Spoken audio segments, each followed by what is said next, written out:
Vamos dar início à nossa primeira aula. Tivemos já uma introdução, falamos sobre o que é teologia pastoral, falamos sobre os ciclos na vida de um pastor, de um ministro, e agora vamos iniciar nossa primeira aula propriamente dita de teologia pastoral, falando sobre vocação. E eu quero dizer num primeiro momento que ministério não é profissão. Você não escolhe ser ministro como você escolhe ser advogado, ser engenheiro, ser médico ou qualquer outro profissional. Ministério não depende da vontade da pessoa, não depende das opções que a pessoa tem para escolher, não é algo de múltipla escolha. Ministério é chamado, é vocação, é Deus que vocaciona, é Deus que chama.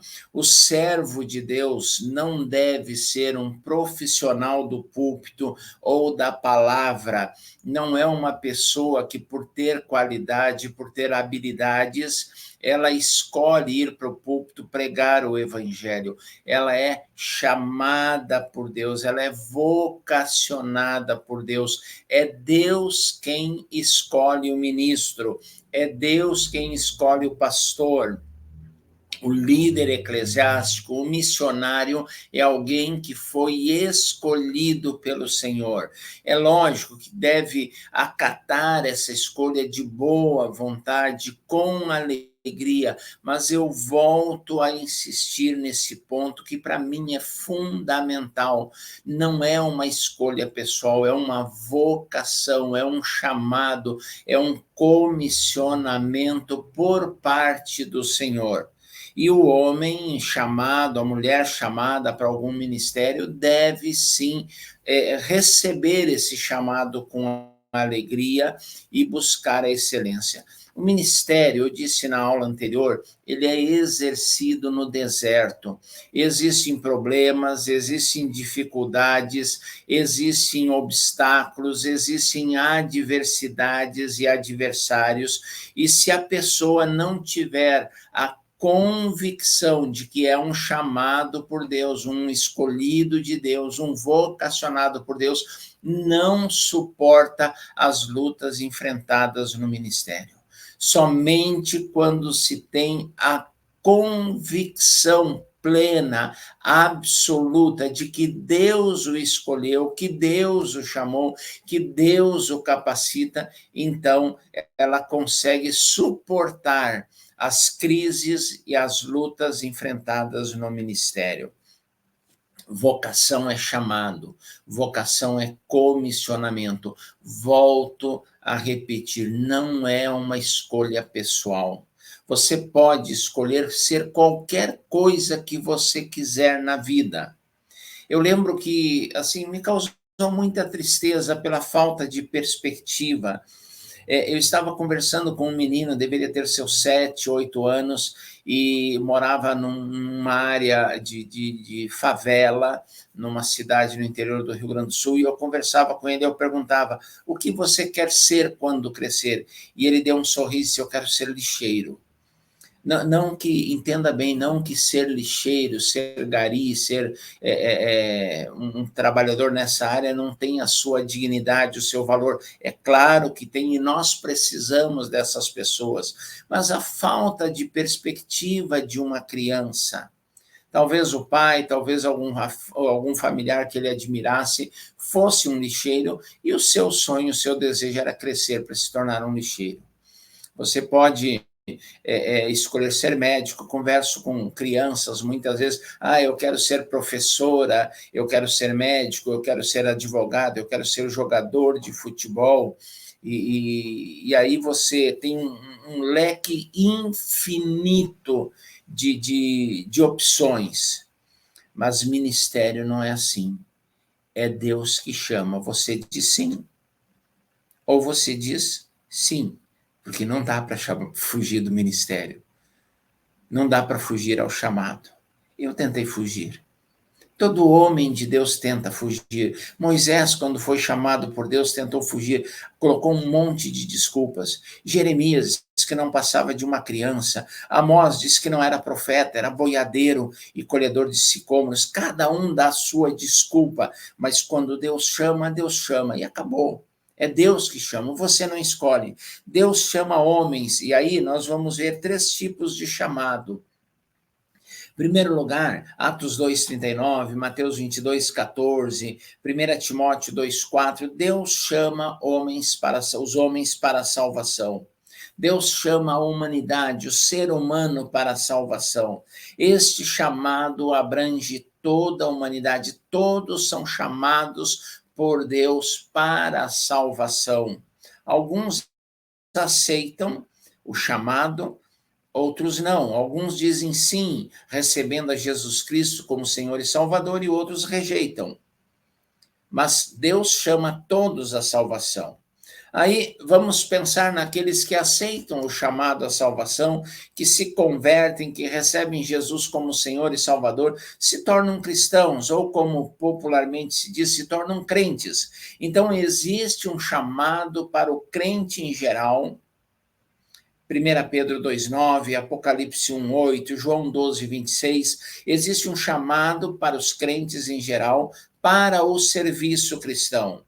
Anunciar o evangelho, socorrer o aflito, edificar a igreja do Senhor, trabalhar na obra de Deus como leigos voluntários que se envolvem, que fazem com que a igreja cresça, que a igreja se desenvolva, que fazem o serviço social, que fazem a obra da evangelização, que sustentam missões, que sustentam a igreja. Então é um chamado para que todo crente seja um crente a serviço do Senhor, a serviço do Senhor, está trabalhando para o Senhor. Muitas pessoas dizem, eu sou um crente comum, eu não faço nada. Então você não é um crente comum.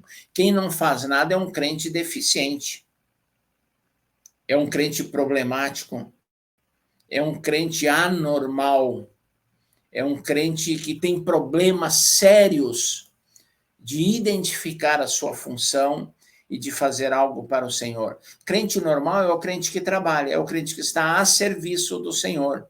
Viver uma vida cristã normal é trabalhar para o Senhor, é evangelizar, é se envolver na obra do Senhor.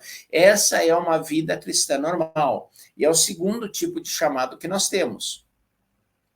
O terceiro chamado é o chamado ministerial, Colossenses 1:23, Efésios 3:7, Atos 26:15-19, é quando Deus escolhe pessoas para um ministério específico, quando Deus escolhe pessoas para se envolverem de tempo integral ou parcial, em alguns casos, mas no ministério cristão. Segundo Efésios 4:8, existem 5 tipos de ministério. O apóstolo é o plantador de igrejas, é o missionário.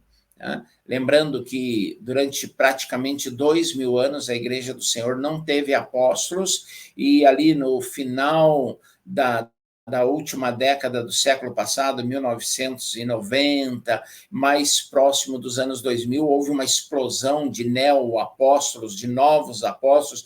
Parece que Deus lembrou que havia esquecido, é bom, né? Deus lembrou que havia esquecido de levantar apóstolos, e aí começou a surgir um monte. O cara é pastor de uma igrejinha com meia dúzia de membros, já se auto-intitula apóstolos, e a coisa está piorando. Agora já tem apóstolas também. Então, e eu acho que Jesus errou Maria Madalena, Maria Madalena, Marta deveriam ser apóstolas. Eu estou sendo irônico, logicamente, tá? E não foram. Então, agora, hoje, tem um monte de apóstolos modernos e de apóstolas. Mas o apóstolo moderno é o missionário, é o plantador de igrejas, é o desbravador. Aí nós temos o profeta. O ministério profético, ele encerrou-se com João Batista, o último dos profetas. Mas nós temos o dom ministerial de profeta, e essa profecia acontece principalmente através da palavra. Aponta o erro, aponta o pecado, é aquela pregação contundente, aquela pregação forte, aquela pregação confrontadora, mas também aponta o caminho. É o missionário profético, é o ministério profético através da palavra. Depois nós temos o evangelista. É o maior dedo da mão, é o evangelista, aquele que tem o dom de ganhar pessoas para Jesus. E muitas vezes ele tem o título, lembra que eu falei na introdução, na aula passada, ele tem o título de pastor, mas ele tem o dom de evangelista. E se colocar esse cidadão para pastorear uma igreja, ele vai ter dificuldades, ele vai ter problemas. Ele não é pastor, ele não é apacentador, ele sabe ganhar, ele sabe trazer, ele não sabe cuidar.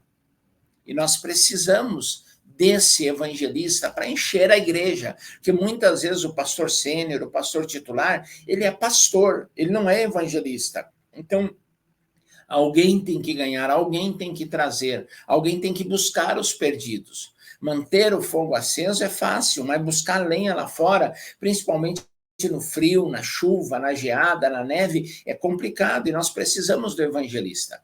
Aí nós temos o pastor, é o casamento, é o relacionamento, é o que cuida, é o cuidador, é o provedor, é o alimentador. E depois nós temos o mestre. São pessoas com uma capacidade dada por Deus de ensinar a palavra, de ministrar a palavra na sua profundidade, de treinar os crentes para o serviço, segundo o chamado, e de treinar os chamados, os vocacionados para o ministério. Então, a vocação, ela pode ser numa dessas 5 áreas: missionário, o apóstolo, que nós hoje chamamos de missionário, de profeta, que não temos esse título nas igrejas, uma ou outra igreja usa esse título, tá, de profeta, o evangelista, que normalmente, na maioria das igrejas batistas, Assembleias de Deus, o evangelista é um pastor não consagrado, ele cuida de uma congregação, ele faz o trabalho pastoral, mas ele não foi ordenado ao ministério, então ele não é chamado de pastor, ele é chamado de evangelista. Entenda uma coisa: evangelista é dom ministerial, evangelista não é cargo eclesiástico, é dom ministerial. Então, nós temos o evangelista, nós temos o pastor e nós temos o mestre. Uma outra coisa que eu quero chamar muito a sua atenção, é muito importante isso: pastor casa com a igreja. Eu aprendi no seminário, lá em 1985, tá? Faz muito tempo, muitos de vocês nem nascidos eram. Eu aprendi que o pastor tem que ficar na igreja em média 5 anos. No primeiro ano ele conhece a igreja, no segundo ano ele transmite a visão, no terceiro ano ele implanta a visão, no quarto ano ele colhe os frutos e no quinto ele vai embora. Eu discordo radicalmente disso. Às vezes, por A mais B, por uma direção do Senhor, por uma necessidade, por alguma razão que não vamos entrar no mérito aqui, o pastor acaba indo embora ou precisando ir embora. Mas eu entendo que um pastor tem que ficar muito tempo na igreja. O ideal seria que o pastor iniciasse o seu ministério numa determinada igreja e encerrasse pela aposentadoria ou pela morte naquela mesma igreja. É um casamento, é um relacionamento duradouro. Preste atenção numa coisa: na sua cidade, onde você mora, as maiores congregações locais, eu não gosto de dizer as maiores igrejas, porque eu entendo que na cidade tem só uma igreja, que é a igreja do Senhor Jesus Cristo. Essa igreja, ela é dividida em congregações e denominações com títulos, com denominações diferentes, mas é uma igreja só. Então, pensando nisso, dê uma olhada na maior congregação da sua cidade. Provavelmente é uma congregação onde o pastor está há 8, 10, 12, 15, 20 anos. Aquela igreja que vive mudando de pastor, que a cada 3 anos tem um pastor novo, é uma congregação pequena. É uma congregação que não cresce, que não se desenvolve. Aquele pastor que vive mudando de igreja, de congregação a cada 3, 4 anos, ele nunca será pastor de uma igreja grande. Ah, Deus não me chamou para ser pastor de uma grande igreja. Não é isso. O problema é que você não fica, você não para, você não permanece. Então, você vai ter problemas sérios de relacionamento, de permanência, de continuidade, e com a igreja não cresce, a congregação não se desenvolve. Então, isso é muito importante, tá? Chamado é isso. O Espírito Santo, ele participa dessa chamada de homens, de mulheres para o ministério.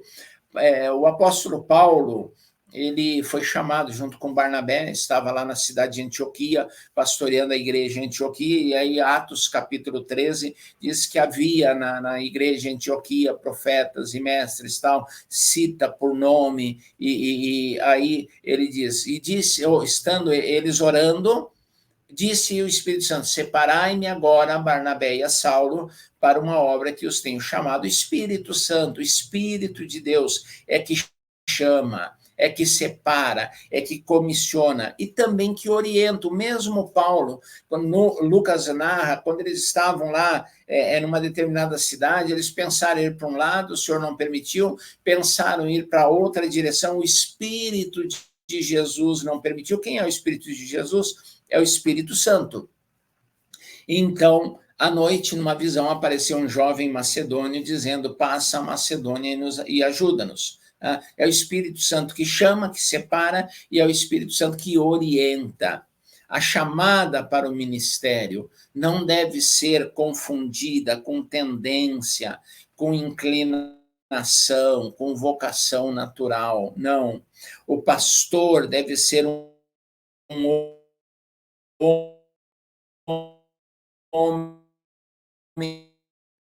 de Deus, sobre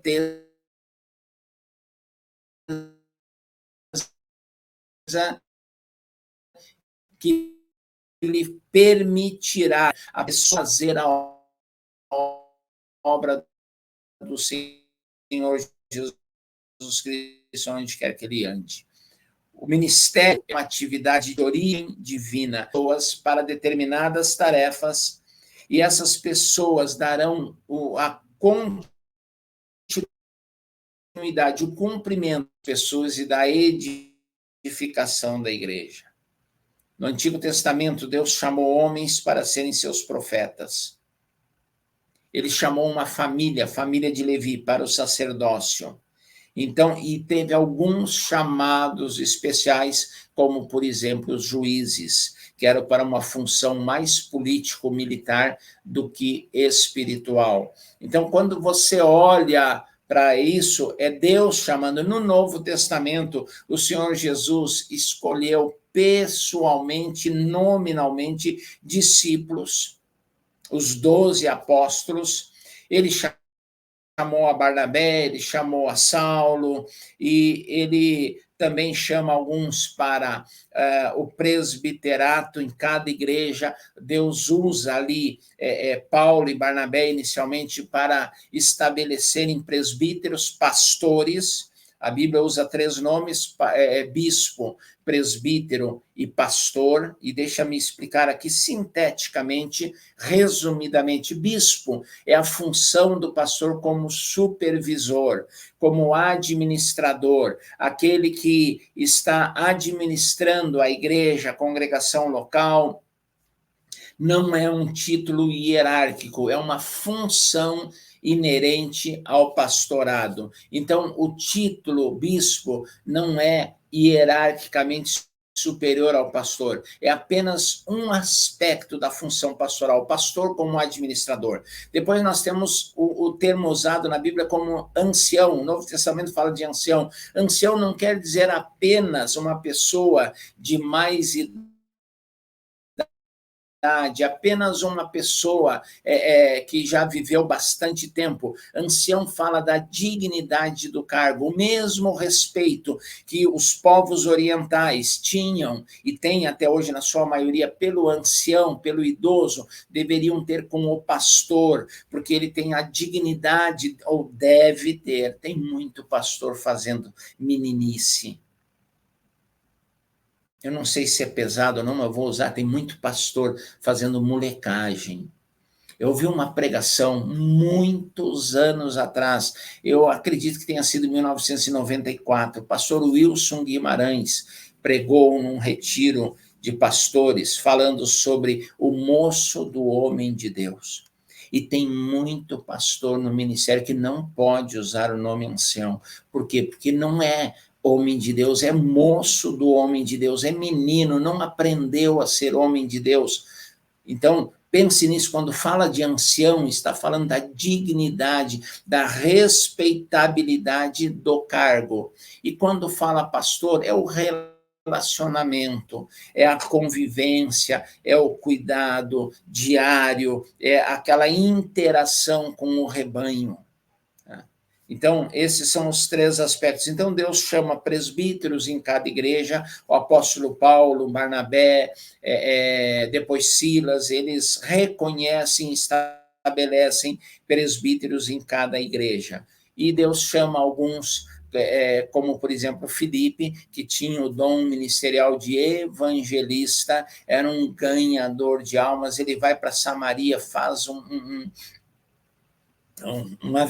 promove um avivamento tremendo. Ele vai para a estrada que desce de Jerusalém para Gaza, que estava deserto, quando ele chega lá já não está mais, e ele encontra o eunuco, e ele evangeliza e batiza o eunuco. Depois ele vai seguindo até chegar em Cesareia, onde ele se estabelece, e ali ele parece-nos que ele planta uma igreja. Ele tinha 4 filhas que tinham o dom da profecia, que profetizavam, e ali ele estabelece um ponto de pregação do evangelho, e uma nova congregação surge. Então, mas todos esses casos são pessoas que foram chamadas por Deus, que foram escolhidas por Deus, que foram vocacionadas, comissionadas por Deus.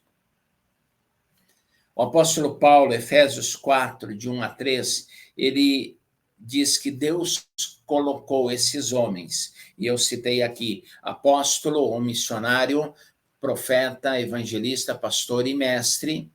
Entendo eu, alguns teólogos, alguns estudiosos dizem que são 4 ofícios: apóstolo, então seria assim, apóstolo, profeta, evangelista e pastor mestre, mas a gente sabe que nem todo pastor é mestre, nem todo mestre é pastor.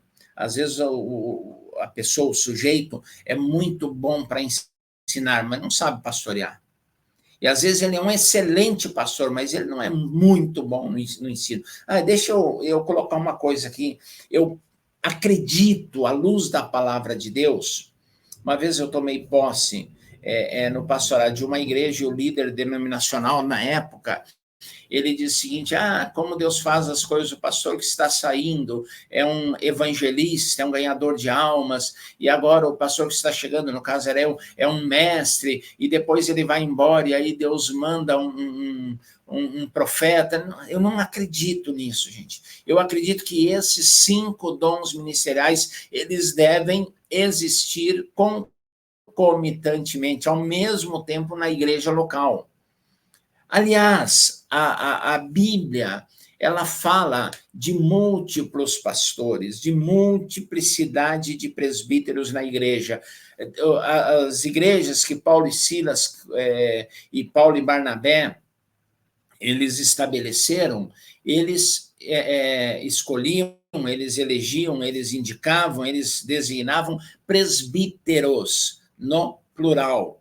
Então, essa ideia de um único pastor cuidando de toda a igreja não é uma ideia bíblica. Tá? A maioria dos exemplos que nós temos na Bíblia, especialmente no livro de Atos, nós vemos uma multiplicidade de presbíteros, aquela ideia do cavaleiro solitário, do pastor que cuida sozinho, o máximo que ele tem é um Sancho Panza do lado dele ali, que não muito qualificado, não muito tentando ajudar e socorrendo o pastor. Essa síndrome de Dom Quixote não é bíblica. A Bíblia fala de presbíteros. Eu estava lendo um livro essa semana, muito interessante e esclarecedor.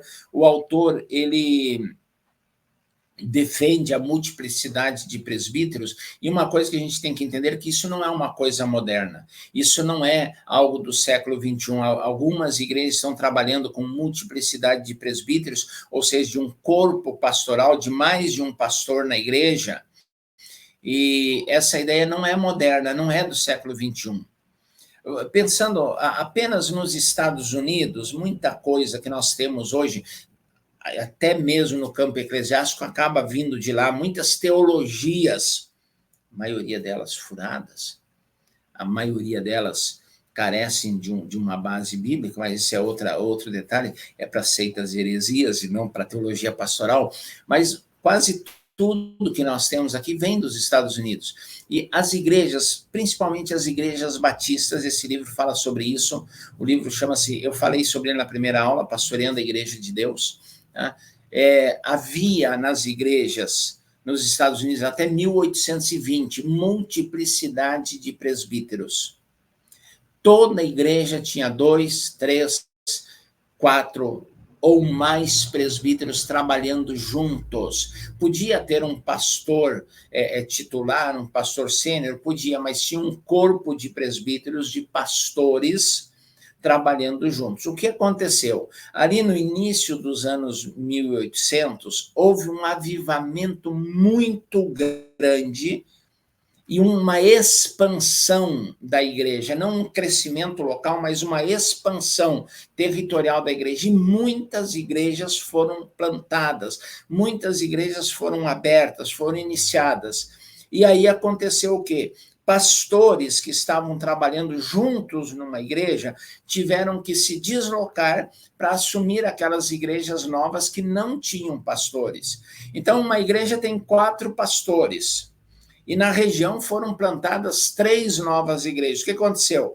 Cada um desses 4 pastores, exceção a um que permaneceu, os outros 3 assumiram pastorados próximos. E com isso, ficou apenas um. E a igreja foi acostumando com essa ideia. E muitas igrejas, diz o autor desse livro, que houve um crescimento no número de congregações, no número de igrejas plantadas ali no início de 1800, nos Estados Unidos, de 380%. Cresceu o número de igrejas. Então, você vê que muitos pastores foram necessários. E aquela igreja que tinha uma equipe presbiteral, uma equipe pastoral, ela teve que abrir mão de elementos para que esses elementos assumissem as novas igrejas. E daí, por uma série de fatores, se perpetuou aquela figura do pastor único em cada congregação. E nessa época também, houve a igreja até então, é só um detalhezinho aqui, houve uma transição. A igreja era dirigida, mesmo as igrejas batistas que se orgulham de serem congregacionais, a igreja era regida, era administrada pelo corpo presbiteral, pelo grupo de pastores. E aí, com a saída dos outros, ficou só um. E só um decidindo, não dá, não pode, não é certo. E aí o que acontece? Então, a responsabilidade de tomar decisões foi compartilhada, foi repartida com a igreja, estabelecendo o sistema congregacional. Ok? Dito isso, eu volto à tese principal. Eu entendo que esses 5 dons ministeriais precisam acontecer na igreja ao mesmo tempo. Se o pastor titular é mestre, ele precisa procurar alguém que seja bom no pastoreio, no relacionamento. Ele precisa procurar alguém que seja bom no evangelismo. Ele precisa encontrar alguém para que aponte contundentemente o pecado e o caminho certo. Ele precisa de alguém que seja um bom plantador de igreja para expandir o trabalho. Se ele é pastor, o que acontece? O profeta chuta a canela, ele faz a massagem, ele passa o gelol. Se completam. Esse aqui cuida, esse aqui ensina, esse traz para a igreja, esse ensina, esse caminha junto. Então, isso é importante. E eu entendo que uma equipe pastoral ou um corpo presbiteral, que é o nome que eu tenho usado, ele deve ser composto de pessoas com dons ministeriais diferentes. Muitas vezes o pastor principal, o pastor sênior, o pastor titular, ele toma a liberdade de chamar, de convidar, de desafiar a igreja para trazer novos pastores, ele procura gente parecida com ele. Está errado. A igreja vai ficar capenga. Eu lembro quando eu era menino lá em Campinas, a gente soltava pipa nas férias o dia inteiro, todos os dias. E às vezes a pipa ficava meio torta, ela ficava, a gente chama de pensa. E tem muita igreja que está pensa, está torta, está inclinada para o lado. Por quê? Porque tem mais de um pastor, mas é tudo igual, tudo com o mesmo dom ministerial. Então, você que é pastor, olha aqui, ó, olha aqui no meu, você que é pastor, quando você entender que a igreja comporta ou precisa de mais um pastor, não chame alguém parecido com você. Não chame alguém com o mesmo dom ministerial que você tem, porque senão a sua igreja vai ficar pensa, vai ficar torta. Chame gente que tem um dom ministerial diferente do seu, não o mesmo. E aí, então, você vai realmente edificar a igreja, aperfeiçoar os santos. Como é que você vai aperfeiçoar uma coisa se todo mundo fala a mesma língua, tem o mesmo dom, puxa para o mesmo lado? Então, tem que haver um equilíbrio. Vocação é isso. Deus escolhe para que estejam, e biblicamente, se você for olhar o que a Bíblia diz, o que a palavra ensina, Deus escolhe pessoas com dons ministeriais diferentes para estarem na igreja ao mesmo tempo trabalhando para a edificação da igreja, da própria igreja. Vamos pensar em Barnabé e Saulo. A gente olha para Barnabé e Saulo, Barnabé e Paulo, use o nome que você quiser, Saulo, Paulo, não importa, não vai mudar. Você vê o seguinte, o Barnabé é mais pastorzão. Barnabé, ele acolhe o próprio Saulo, leva para a igreja. Barnabé vai buscar Saulo lá em Tarso e leva para Antioquia, cuida dele. Barnabé é pastorzão, filho da exortação. Lembrando, exortação no contexto bíblico não tem a ver com puxão de orelha, com repreensão. Exortação no sentido bíblico tem a ver com encorajamento. Encorajar é tarefa do pastor. E aí ele vai buscar, tá, Antioquia, ele é pastor, ele é pastorzão, ele vende o que tem para repartir com as pessoas carentes, isso é coração de pastor, isso é atitude pastoral, ele se preocupa, e aí ele faz o quê? Ele vai buscar Saulo em Tarso, e Saulo é mestre. Saulo é mestre. Maior teólogo da história da igreja é Saulo. Biblicamente, você olha para a Bíblia, o que tem de doutrina na Bíblia é escrito de Saulo, na sua maioria, de Paulo, do apóstolo Paulo. Então, o pastor chama um mestre para estar ao seu lado. Ele tanto é pastor que quando Saulo, que é mestre, diz assim, ó, esse menino aí, João Marcos, não serve para caminhar com a gente. Se aí abandonou, pisou na bola, esquece ele, deixa esse cara para lá. Você não aprendeu nada do que eu ensinei. O que Barnabé faz? Barnabé acolhe. Qual é quem é que acolhe? É o pastor. Quem é que cuida, quem é que abraça, quem é que aconchega no peito? É o pastor. Então, lembre disso, quando você for formar na sua igreja, na igreja que você pastoreia, lembrando que ela não é sua, é força do hábito, né? Ela não é sua, ela é do Senhor. Você não é o dono da igreja. Você foi vocacionado por Deus, comissionado por Deus para cuidar da igreja que é dele. A igreja é de Jesus. A igreja não é sua. Ah, minha igreja. Você não tem igreja. Você não morreu pela igreja. Você não derramou sangue pela igreja. Você não comprou a igreja. A igreja é do Senhor. Cabeça da igreja não é você, é Jesus. Então, se você for o pastor sênior, o pastor titular, e você, alguns gostam do título pastor presidente, tá? E você precisar entender que deve formar uma equipe pastoral, um corpo presbiteral, procure gente que tenha dom ministerial diverso do seu. Você não quer ser pastor de uma igreja pensa.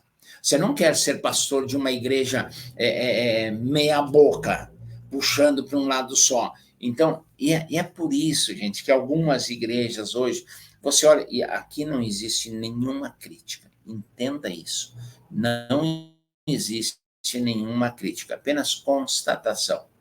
Tem igreja que é especialista em libertação espiritual, universal do reino de Deus.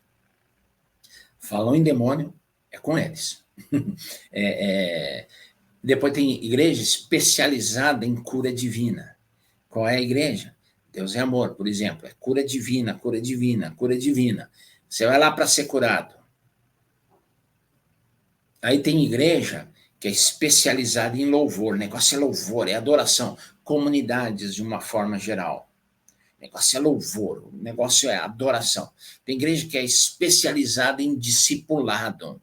São essas igrejas, G12, MDA, igreja da cidade, igreja local, né? Igreja na cidade, etc.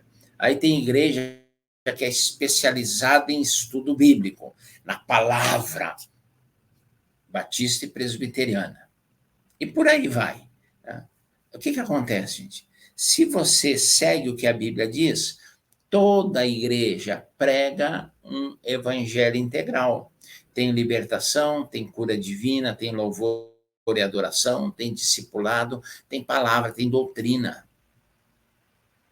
Então, o que nós precisamos é entender, em primeiro lugar, que essa ideia de um único pastor na congregação não é bíblica.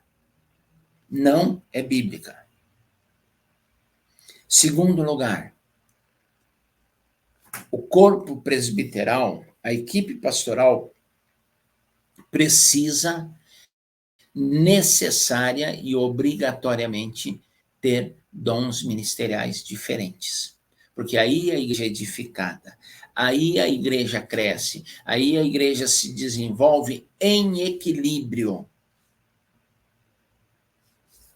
Eu quero finalizar essa aula perguntando se você, pastor, se você, seminarista, você que está envolvido ou aspira ao ministério, e o ministério pode ser desejado, sim, embora seja chamado de Deus, ele pode ser aspirado, desejado. O apóstolo Paulo diz a Timóteo, numa das epístolas chamadas pastorais, se alguém aspira, se alguém deseja, se alguém almeja, se alguém quer o episcopado, o pastorado, episcopos, bispo, né? O pastorado, excelente obra almeja, embora não seja escolha humana, você pode desejar, você pode querer, você pode se disponibilizar, e quando você faz isso, então você está desejando uma excelente obra. E a pergunta que eu faço para você é o seguinte: você está convicto de sua chamada? Você tem convicção de que Deus te comissionou e o que você está fazendo é a vontade de Deus para a sua vida? Nunca esqueça isso. Ministério é vocação, é chamado, é comissionamento de Deus. Você é um